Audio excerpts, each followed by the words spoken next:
Bila sampai dekat toilet, dia muntahkan segala macam-macam makanan kotor. Memang rasa sakit sangat dekat Lara sebab dia muntah keluar bersama-sama dengan darah. Lara terpandang dekat cermin sinki toilet tu. Dekat cermin tu bukan reflect muka Lara, tapi nampak kelibat makhluk tu pula. Wallahu alladhi la ilaha illahu alimul ghaibi wasyahadah warrahmanur rahim.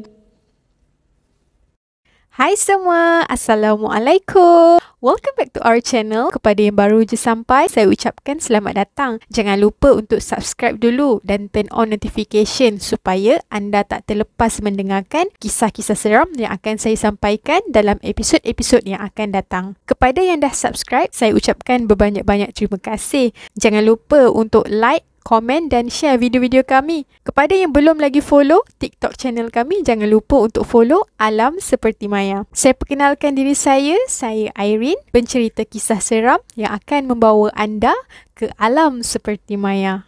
Untuk pengetahuan semua, episod kali ini adalah episod yang special sikit. Kita ada dua kisah seram, iaitu kisah pengalaman seseorang yang disihir. Yang mana pada episod kelima, kalau korang semua ingat, Irene ada ceritakan pasal seorang wanita yang diberi nama Haslinda, mempunyai kelebihan yang mana hijab matanya terbuka dan dia juga seorang berketurunan Bunian. Irene ada terima satu komen daripada seorang subscriber, iaitu namanya Lara Sofia. Dia bagi tahu yang dia juga ada kelebihan lebih kurang macam Haslinda. So, hari ni Irene nak share dengan korang kisah pengalaman hidup yang pernah dialami oleh Lara Sofia. Tanpa membuang masa lagi, jom kita dengarkan kisah yang pertama. Kisah yang pertama ini bertajuk Pengalaman Disihir Ketika Waktu Sekolah. Kisah ni berlaku pada tahun 2001, yang mana masa tu Lara sedang bersekolah di salah sebuah sekolah yang terletak di Ipoh, Perak. Lagi sebulan je nak SPM. Dipendekkan cerita, Lara ni seorang pengawas. Satu hari, dia tangkap seorang budak lelaki yang terlibat dengan kes dadah. Disebabkan budak lelaki tu kantoi dengan kes dadah, budak lelaki tu dibuang sekolah. Bila dah jadi macam tu, apa lagi? Parents budak lelaki tu pun datang rumah Lara dan marah-marah Lara. Mak budak lelaki tu siap bagi tahu Lara, aku akan pastikan kau mati. Ingat tu, dah anak dia yang buat salah, orang lain pula yang kena. Seminggu lepas kejadian tu, Lara rasa badan dia macam sakit-sakit. Semua sendi-sendi dia rasa sakit, rasa bisa-bisa. Malah, bila Lara makan je, dia rasa nak muntah. Dah seminggu Lara tak boleh tidur. Lara ingatkan simptom yang dia kena tu adalah simptom demam denggi. Tapi, bila Lara pergi jumpa doktor sahkan yang Lara bukan kena demam denggi. Jadi, doktor kata mungkin Lara kena demam biasa je. Tapi keadaan Lara masa tu, badan dia rasa sangat lemah. Rasa sakit-sakit, muntah-muntah dalam masa seminggu dan tak ada selera nak makan. Berat Lara masa tu turun dengan sangat mendadak.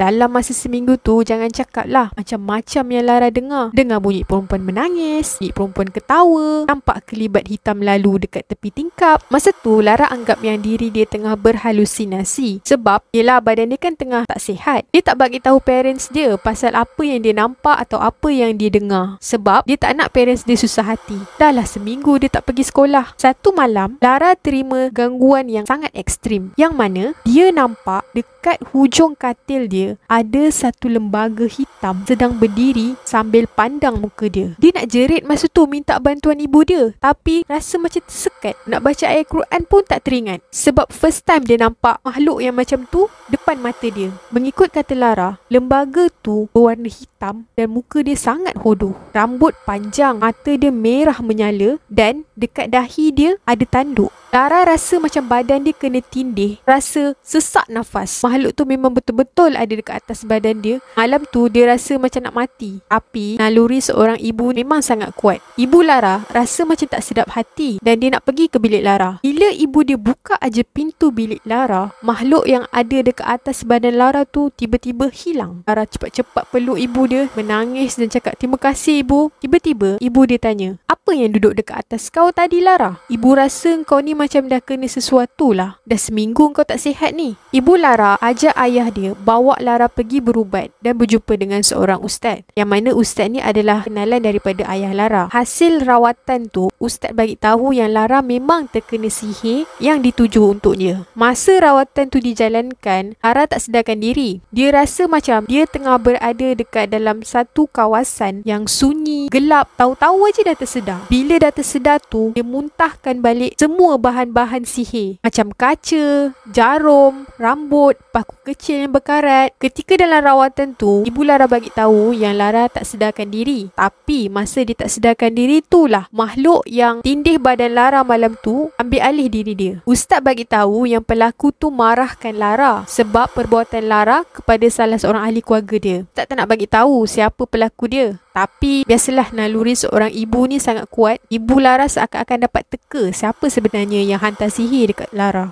Mungkin ada kaitan dengan budak lelaki yang ditangkap oleh Lara sebab kantoi kes dadah tu. Hasil daripada rawatan susulan, Lara still lagi boleh nampak kelibat makhluk-makhluk dekat alam gaib ni. Sebenarnya ini adalah kesan daripada sihir yang kuat. Sebab itulah hijab mata Lara terbuka. Ustaz cuba juga untuk tutup hijab Lara ni, tapi akan auto terbuka. Lepas daripada tu, dia dah tak pergi berubat sebab hasilnya sama je. Takut memang takut. Tapi disebabkan oleh ayah Lara, Lara berjaya atasi ketakutan dia dengan amalkan selawat 1000 setiap hari. Bila Lara amalkan selawat 1000 tu, walaupun Lara still boleh nampak lagi makhluk-makhluk alam gaib ni, tapi at least kuranglah sikit rasa takut dia tu. Sebab dia percaya yang Allah ada untuk sentiasa lindungi dia.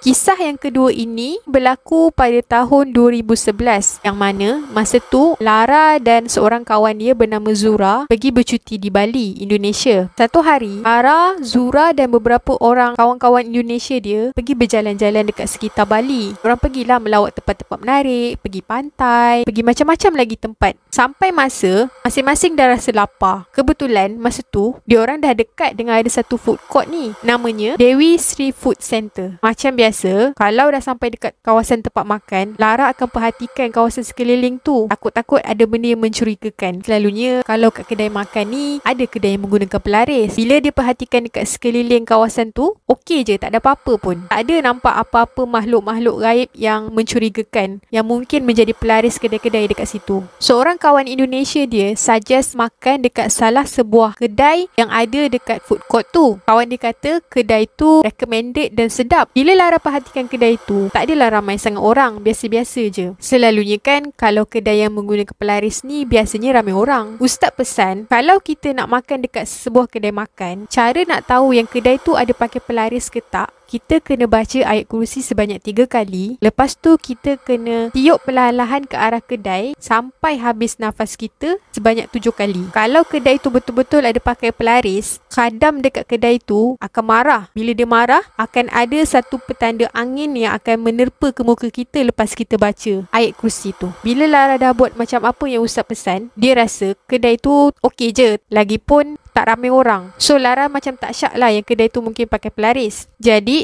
Lara pun order makanan dan makan dengan tenang bersama dengan kawan-kawan dia. Bila dah balik ke hotel, malam tu Lara dapat satu mimpi yang pelik. Dalam mimpi tu, dia dan kawan-kawan dia datang balik dekat kedai tadi untuk makan.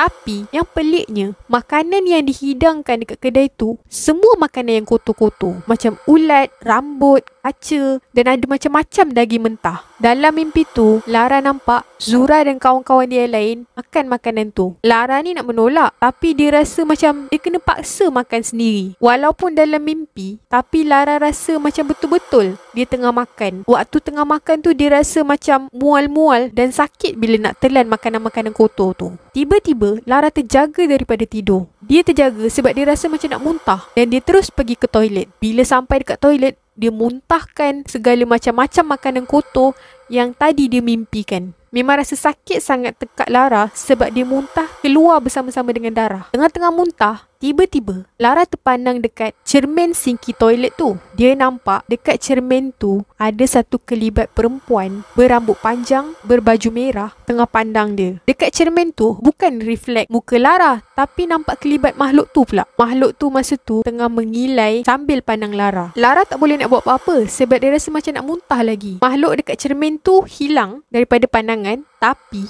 dia tiba-tiba muncul dekat belakang Lara, usap perut Lara sambil cakar-cakar. Buatkan Lara rasa lagi macam nak muntah. Dan memang betul masa tu Lara muntah dengan lagi sangat banyak dan sangat menyakitkan tekak dia. Lara cuba panggil Zura, tapi masa tu tekak dia rasa tersekat, tak terkeluar suara dia. Dia teringat pesan ibu dia. Ibu dia cakap, walau apa pun yang jadi, cuba selawat dalam hati. InsyaAllah pertolongan Allah akan datang waktu kita dalam kesusahan. Lara cuba pejamkan mata dan dia cuba selawat. Bila dia buka aja mata, Lara nampak yang makhluk tu terpisah daripada jasad Lara. Lara cuba selawat dalam hati dan dia tutup mata dia. Hilang sekejap rasa kesakitan tu. Bila dia buka mata, dia nampak jasad makhluk tu dah terpisah dengan Lara.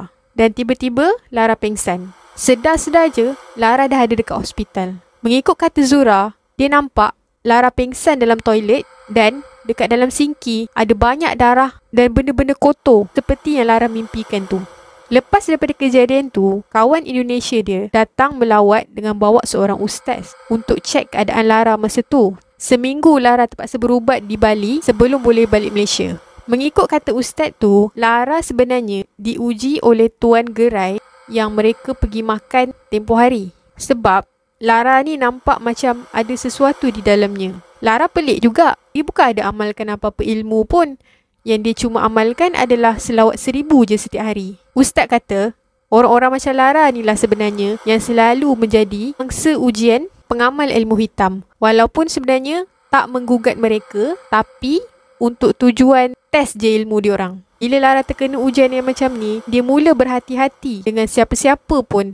Mengikut cerita Lara, pengalaman kedua ni berlaku sebelum dia jumpa bunian yang bagi tahu asal-usul keturunan Lara. Ustaz dekat Indonesia tu bagi tahu yang masa Lara tengah muntah-muntah dan dia nampak kelibat makhluk yang usap perut dia dekat dalam toilet di Bali tu, sebenarnya dengan pertolongan Allah dan ahli keluarga Lara yang ada di tanah Jawa, iaitu keturunan bunian, sedang cuba untuk bantu Lara melawan jin sihir daripada pemilik kedai makan tu. Sebenarnya keluarga Lara ni berasal daripada keturunan bunian dari Gunung Sunda, Indonesia.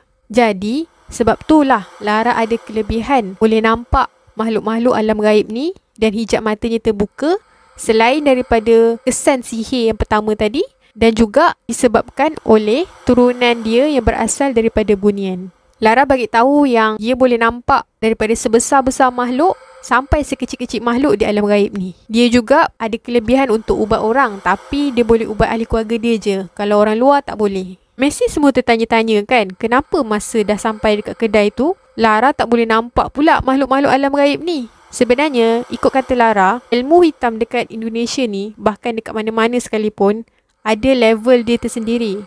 Walaupun Lara ni jenis yang boleh nampak, tapi ada juga ilmu atau makhluk yang boleh menyorok daripada pandangan mata dia. Lagipun Lara ni bukanlah ada amalkan apa-apa ilmu perubatan pun. Dia just boleh nampak, boleh dengar dan boleh rasa je.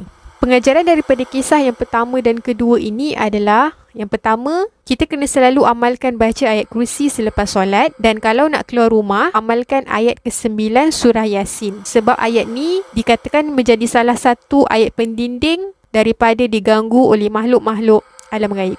Pengajaran yang kedua adalah janganlah kita melakukan sihir kerana sebesar-besar dosa adalah perbuatan menyekutukan Allah.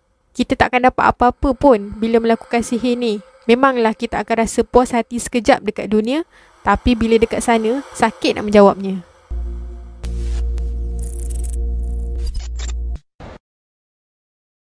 Okey, sekian saja untuk 2 kisah pengalaman sihir yang telah diceritakan oleh seorang subscriber channel ni, iaitu Lara Sofia. Terima kasih diucapkan. Di kesempatan itu, saya juga ingin memohon pertolongan daripada semua yang menonton channel ni untuk kita sama-sama doakan saudari Lara Sofia agar dipermudahkan segala urusan harian dia, dan insya-Allah moga-moga satu hari nanti dengan izin Allah hijabnya akan tertutup semula.